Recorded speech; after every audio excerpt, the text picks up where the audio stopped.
Okay guys, welcome back to AIT 1002 for the final installment for alternators. Okay, we've talked about how the voltage is produced, and we've talked about how we can increase the voltage, or what determines how much voltage comes out of our alternator. We also talked about peak to peak and peak voltages, RMS, root mean square, or effective voltages. Okay, one thing we touched on earlier was frequency. Okay, we're going to dive in a little bit deeper on that one, not very much at all, but just talk about what determines the frequency at which the power comes out. Okay, so let's talk about that for a second.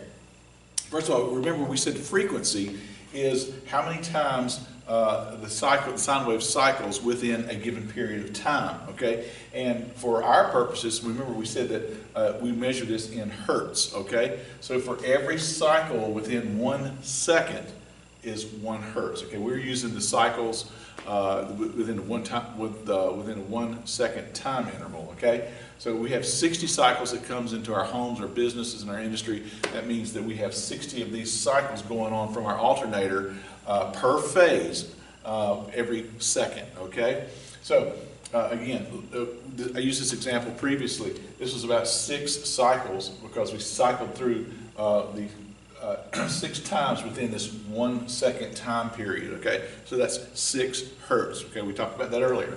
All right, what affects the frequency of the alternator? Well, or what determines how the frequency at which the power comes out of that alternator?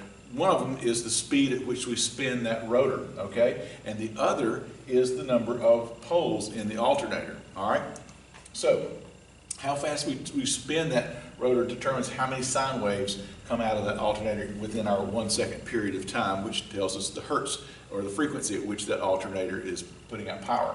Okay, now there is a formula for this, and we also use this in motor controls a little bit later in the class too. So the formula is to find out what our frequency, or determine what our frequency is. We simply take the number of poles that are in our rotor, in our alternator, number of poles in our alternator, and we multiply how fast we're turning that rotor, and then we divide it by 120. The 120 is a fixed number. Okay, so if we have our frequency is determined by the number of poles, which is P. We multiply that by the speed of the rotor, which is S, and again, like I said, 120 is given to us. All right, that's constant, that never changes. All right, so let's use an example real quick.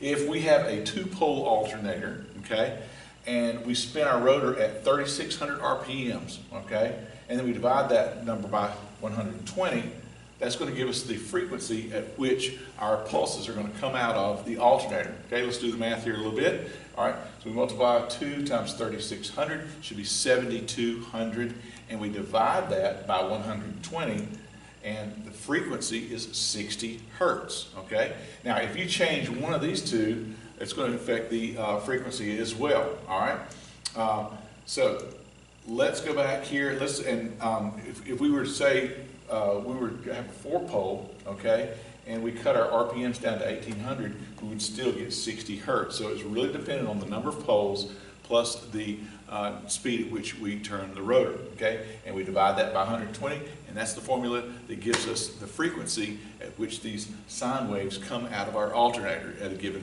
voltage level. Okay, so that is how we determine. That's how it determines the frequency. And so far we have covered how the power is produced in the alternator and the power plants. Okay, what affects the voltage, what affects the frequency, how it's transmitted from our power plant all across the grid and down into our homes, our businesses, and things like that. This concludes the alternators. This is a very short lesson, or the very short segment for the alternator lesson. Should be the last one. And this wraps things up for alternators.